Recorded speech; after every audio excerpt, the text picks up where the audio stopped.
Romanos capítulo 8, versículo 1. Quem já encontrou, diga amém. Amém. Portanto, agora nenhuma condenação há para os que estão em Cristo Jesus, que não andam segundo a carne, mas segundo o Espírito. Porque a lei do Espírito de vida em Cristo Jesus me livrou da lei do pecado e da morte. Porquanto o que era impossível à lei, visto como estava enferma pela carne, Deus, enviando o seu Filho em semelhança da carne do pecado, pelo pecado condenou o pecado na carne, para que a justiça da lei se cumprisse em nós, que não andamos segundo a carne, mas segundo o Espírito. Quando nós olhamos para a Bíblia Sagrada, a partir do livro de Gênesis, que nós conhecemos como o livro da criação,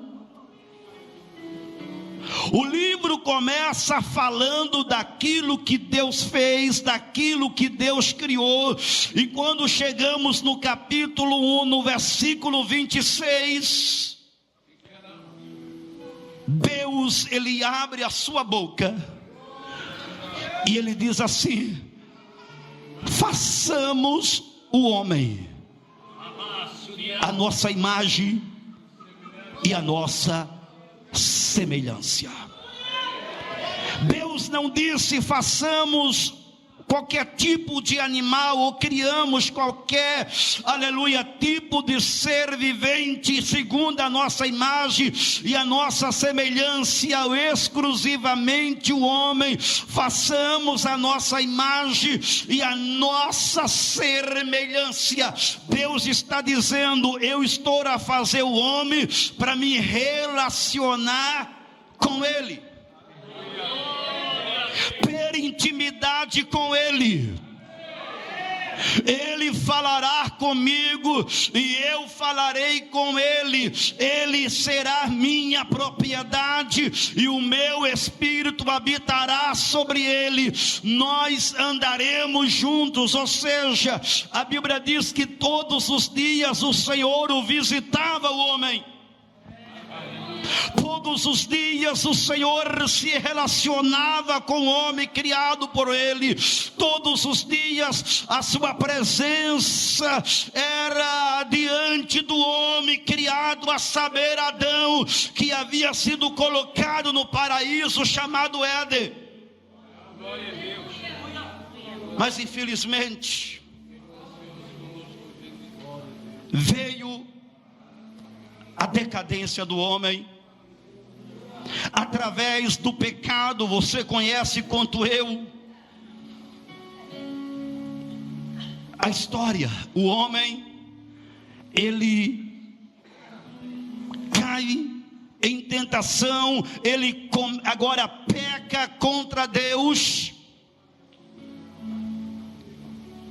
Porém, a Bíblia diz que, aleluia, no princípio, Deus se relacionando com o homem, Deus coloca o homem, como eu já disse, no jardim, no paraíso.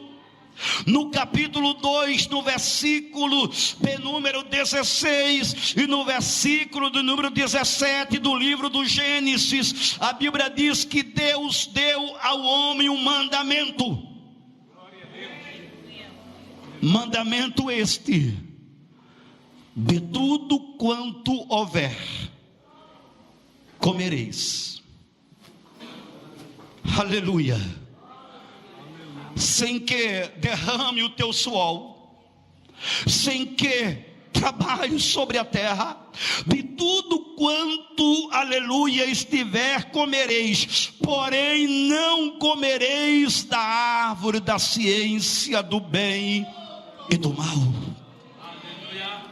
O que é que eu aprendo? Deus estabelece no princípio Deus estabelece no princípio um mandamento.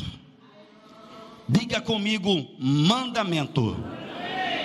Mandamento este que deveria ser obedecido, mandamento este que deveria ser cumprido, mandamento esse que deveria ter os cuidados para continuar desfrutando daquilo que o Senhor havia proporcionado ao homem. E a Bíblia Sagrada nos diz, queridos e amados irmãos, que o homem transgride o mandamento de Deus, que era obedecer.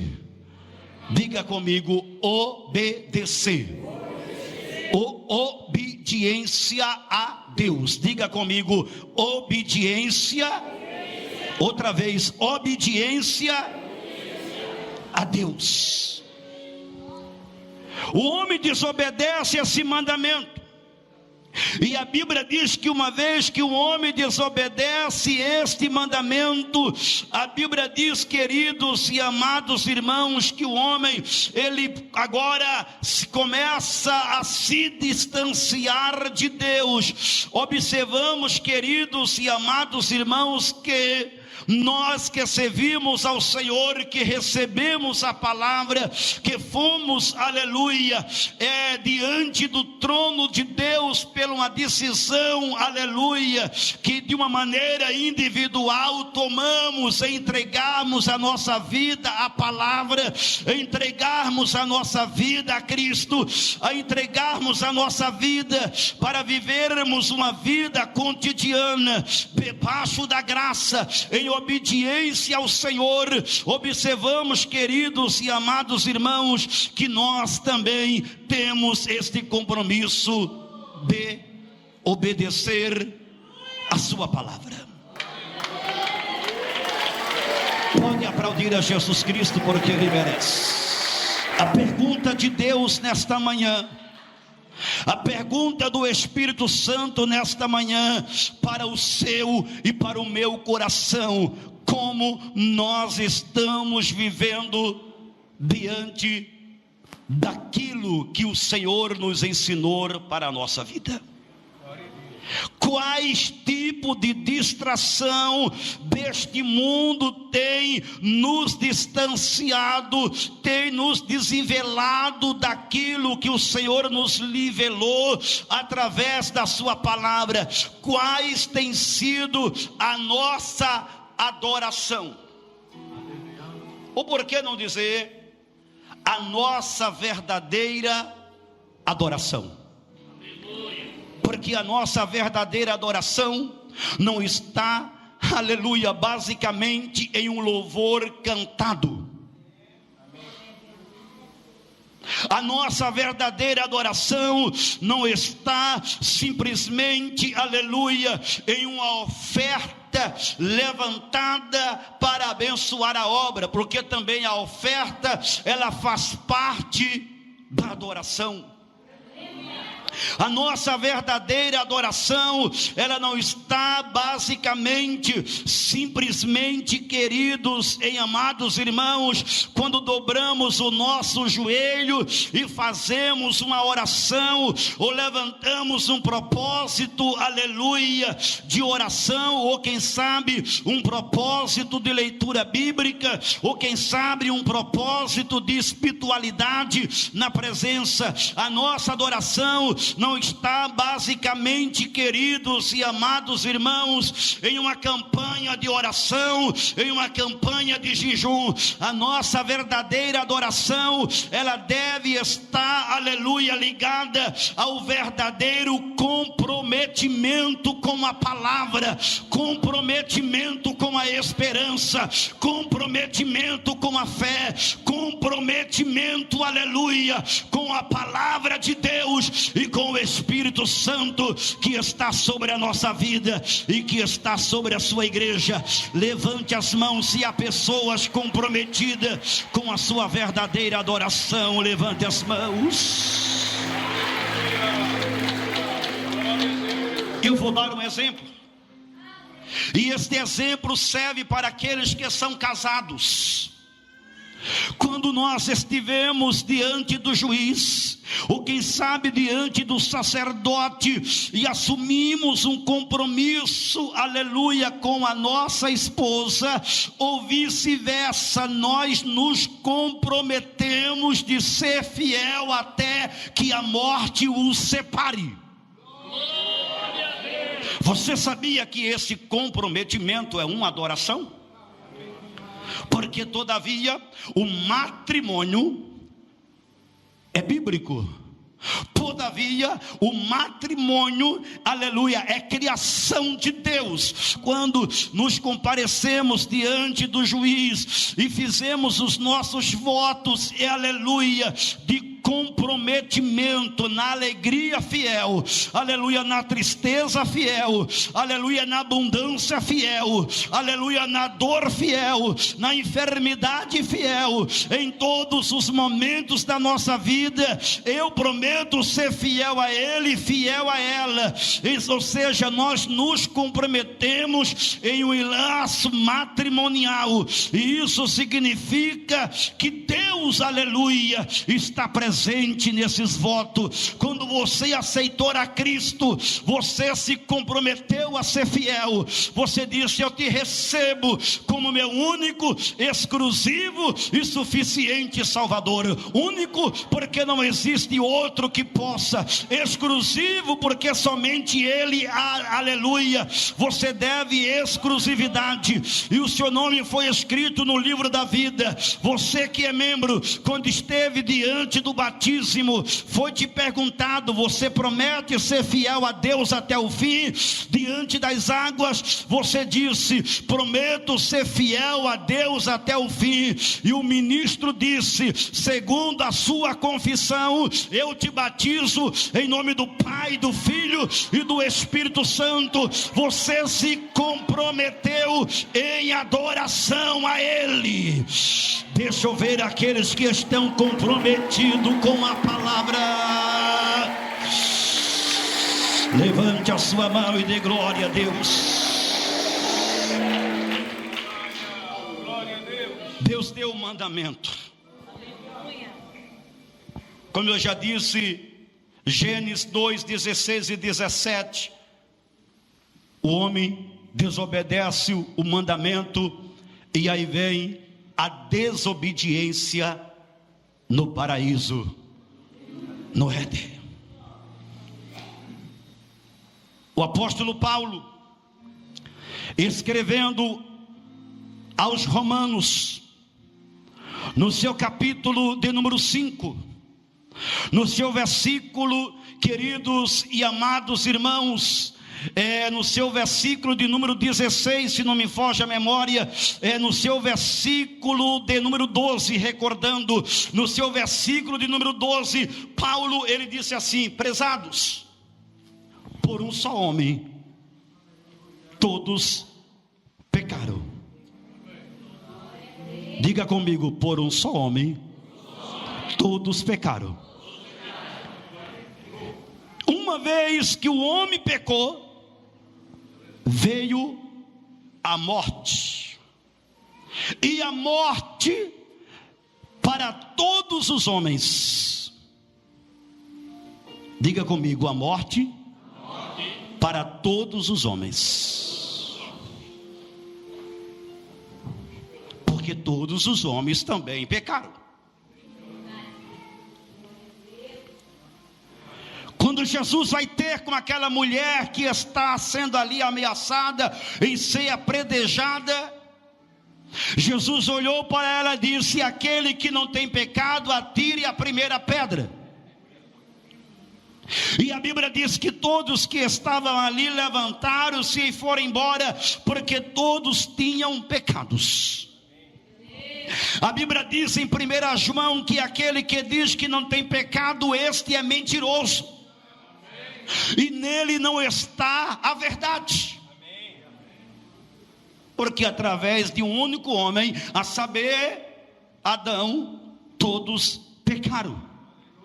E o pecado, aleluia, veio para todos os homens, porque todos pecaram. Aí o apóstolo Paulo, em Romanos capítulo 6, versículo 23, ele diz assim: prezados pastores, o salário do pecado é a morte, mas graças damos a Deus, que nos revelou o seu Filho, porque o dom gratuito de Deus, através do seu Filho, é a vida eterna. É a vida eterna. É a vida eterna. É a vida eterna. É a vida eterna. Olha o problema, a queda. Sabe qual é o maior problema do ser humano? Irmão, para de pensar que é a falta de dinheiro. Para de pensar que é aquela briguinha lá da família. Para de pensar que é aquelas palavras que você ouviu, que alguém disse que não gosta de você. Sabe qual é o maior problema do homem? Para de pensar que o maior problema do homem é o governo, é a sociedade, é a família. O diabo está idealizando esses pensamentos em muitos jovens. Não, o maior problema da minha casa é os meus pais. Isso já é cientificamente, pastor Rafael, provado. Os jovens que já chegaram à faixa etária de 16 anos já aguardam com muita ansiedade na atualidade ao completar os 18 anos para sair da casa dos seus pais.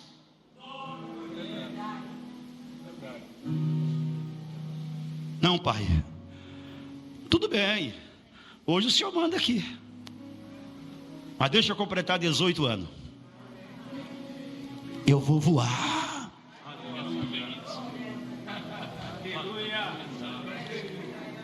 O senhor vai me segurar em casa, moças que estão aqui, meninas que estão aqui, rapazes que estão aqui, que estão pensando isso, é só completar a minha maioridade, eu vou voar. Você está enganado, querido. Você não sabe o que é a vida ainda não, meu filho. Você não sabe o que é a vida ainda não, minha filha. Para de pensar bobagem. Você não sabe o que é a vida ainda não. Você precisa ter maturidade. O maior problema não é isso. Nós estamos vendo pai angustiado, mãe angustiada, esposa angustiado, famílias sendo desmotivadas e destruídas. Aí você pode dizer: pastor, o maior problema da minha vida é esse problema aqui. Não é, o maior problema é o pecado. A humanidade está diante de um problema grave: pecado. Diga comigo: pecado. Mas como resolver isso? Deus falou com Moisés: suba ao monte, Moisés, eu vou te dar os mandamentos. Qual é o primeiro mandamento? Qual é o primeiro mandamento? Hã? Não ouvi. Amar sobre todas. Sabe o que Deus está falando? Eu quero trazer de volta o meu povo. Eles caíram. O amor por mim está sendo dividido. Deus não aceita um coração dobre. Se você é um cristão com coração dobre, saiba você, os céus não estarão abertos para a sua vida. Amarás o Senhor teu Deus sobre todas as coisas. Deus deu a Moisés o mandamento, a lei, digo melhor. Só que a lei, ela não resolveu o problema. A lei, ela mostrou o pecado. Diga comigo: mostrou o pecado. A lei revelou o caráter. A lei revelou para a humanidade o erro. Por exemplo, se eu passar no semáforo vermelho, eu entendo que eu estou infringindo a lei. Então Deus estabeleceu a lei, mas a lei, ela revelou o caráter. Por isso que, para ter caráter, não é preciso apenas ser um cristão. Existem pessoas que não é pastor e tem mais caráter do que pastor. E existe pastor que não tem caráter nenhum, é picareta, é mercenário. Existem pessoas ímpias que têm caráter mais do que um determinado membro de uma igreja. E existe membro que não tem caráter, não dá testemunho no trabalho, não dá testemunho na empresa, não dá testemunho na sociedade, não glorifica a Deus, aleluia. Tem apenas um nome e um título de crente, mas não é cristão.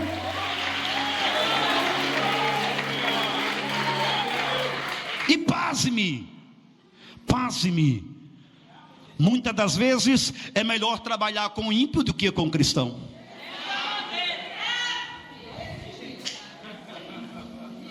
Verdade ou não? Porque o cristão acha que você é amiguinho e não te respeita, ou não quer te respeitar como patrão. Pronto, receba. Falei, pronto. E você precisa colocar no lugar, aleluia, você precisa saber se colocar no seu lugar como servo. Então, caráter não é só para quem é cristão.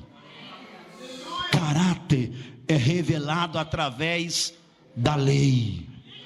Não matarás, não roubarás, não cobiçarás, não dirás falso testemunho contra o teu próximo. E tem gente na igreja cheio de má testemunho contra o próximo.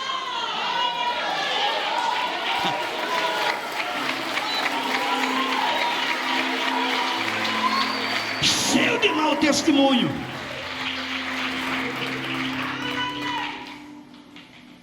Cheio de mau testemunho contra o próximo. Então veja bem, note, queridos, a lei mostrou o caráter, revelou o caráter, mas não resolveu o problema. Diga comigo, a lei dada a Moisés, diga bem forte, a lei dada a Moisés não revelou o problema. E aí me vem em mente aqui uma situação que está lá em Apocalipse. Eu vou encerrar por causa da hora. Capítulo 5.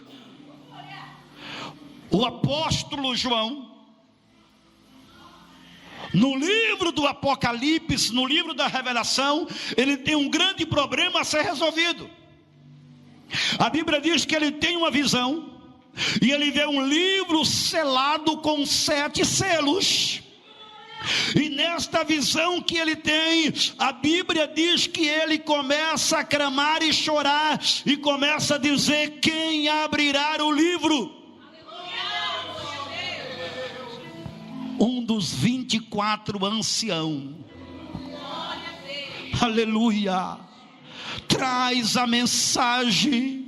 Na visão que ele vê, porque o livro selado está sobre a destra de Deus, sobre a mão direita de Deus, e aquele 24 ancião, um deles apresenta a solução, aleluia, dizendo: o leão da tribo de Judá, aquele que foi morto e reviveu, esse é digno de abrir o livro e desatar os seus 7 selos, porque ele foi morto e reviveu. Oh, aleluia! Aí o apóstolo Paulo, no capítulo 8 de aos Romanos, no versículo de número 1, ele apresenta a solução da humanidade. Paulo diz assim: meus irmãos, Não se preocupe se a lei, aleluia, a lei mosaica não conseguiu resolver. Não se preocupe mais, porque o homem caído, aleluia, não tinha mais a solução, porque nenhuma condenação há para aqueles que estão em Cristo Jesus. Nenhuma condenação há para aqueles que estão em Cristo Jesus, aleluia, que não anda segundo a carne, mas segundo o Espírito de vida, que é glória. Aí vem aqueles pregadores, pastor Rafael, que só lê a parte A. Nenhuma condenação há para os que estão em Cristo, e ponto. E esquece da parte B, que não anda segundo a carne, prazeres, aleluia, da carne, prazeres da carne, adultério, fornicação, mentira, inveja, contendas, inimizade, aleluia, porfias. Tudo isso é obra da carne. Lascívia, sensualidade. Ai, irmã, pastor, quer dizer que eu não posso usar aquela roupinha apertada? Sensualidade, mostrando até mesmo o coração. Cuidado, sensualidade, isso é obra da carne. A Bíblia condena isso. A Bíblia diz para sermos modestos. As mulheres sejam modestas, os homens da mesma forma, para que o nosso corpo glorifiquem a Deus no falar, aleluia, no ouvir, no pegar, no andar, para que o nosso corpo glorifiquem a Deus, aleluia, na beleza da sua santidade. Não, cadê? Se você gosta de ouvir a palavra, aleluia, genuína, levante a sua mão e glorifique a palavra. E eu encerro agora. Porque nenhuma condenação há para aqueles que estão em Cristo, que não andam segundo a carne, mas segundo o... Porque a lei do Espírito de vida em Cristo Jesus. Que lei é essa, gente? Essa lei aqui não é a lei de Moisés. A lei do Espírito de vida. Diga comigo, a lei do Espírito de vida. Não está fraco, diga, a lei do Espírito de vida. Esta lei, a Bíblia diz que está em Cristo. É a lei da liberdade. Diga comigo, liberdade. Imagina comigo uma pessoa presa, acorrentada, e ela está sozinha. Uma pessoa presa, acorrentada, e ela está sozinha. Ela não consegue quebrar as correntes, mas veio alguém mais forte, alguém poderoso, e quebrou essas correntes. Isso é o que o pecado faz na humanidade, acorrenta, aprisiona. Aí Jesus veio e quebrou as correntes, e a lei que está em Cristo é a graça transformadora. Ou seja, não somos salvos porque temos obras, não somos salvos porque somos bons, não somos salvos porque somos melhor do que alguém. Nós somos salvos porque a lei de vida, ou a lei da vida em Cristo nos salvou e nos deu o direito de salvação. E se você entende isso, levante a sua mão, porque essa igreja vive a esperança da salvação.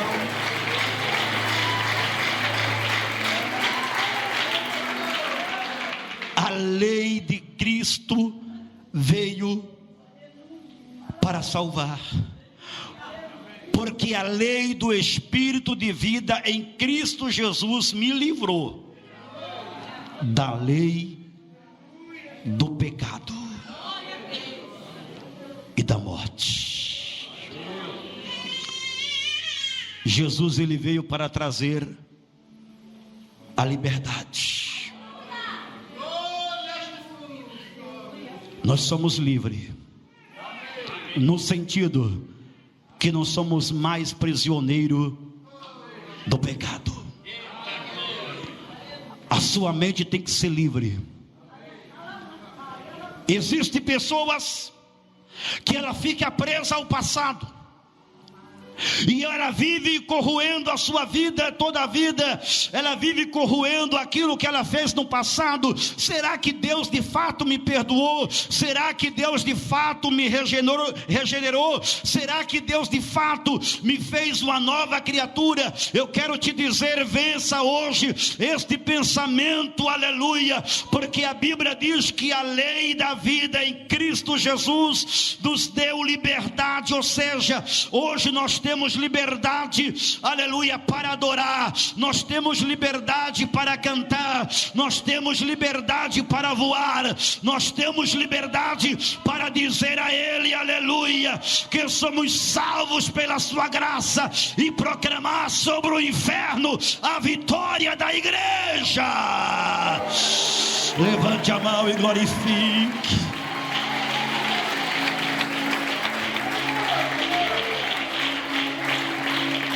Glória a Deus. Enquanto a lei de Moisés só mostrava o pecado, o sangue dos animais no Antigo Testamento, que se trazia no altar para expiação do pecado, não resolvia o problema, aleluia. Pecava-se hoje, era expiado no altar hoje, amanhã tornava-se a pecar e acontecia mais uma cerimônia de expiação, depois se pecava de novo, trazia mais uma cerimônia de expiação, porque o sangue derramado no altar, aleluia, não tirava o pecado do mundo. É por isso que o Evangelho de João, no seu capítulo 1, no versículo 39, João disse assim: eis aí o Cordeiro de Deus, eis aí o Cordeiro de Deus, eis aí o Cordeiro de Deus. Não é o sangue de um animal, não é um sangue de uma vaca, de um boi, não é um sangue de um animal sacrificado, é o sangue do Cordeiro que tira, que tira, que tira, que tira, que tira, que tira, que tira. Deixa eu ver aqueles que recebem esta palavra, que tira, que tira, que tira. Fica de pé, de pé, de pé, de pé, de pé.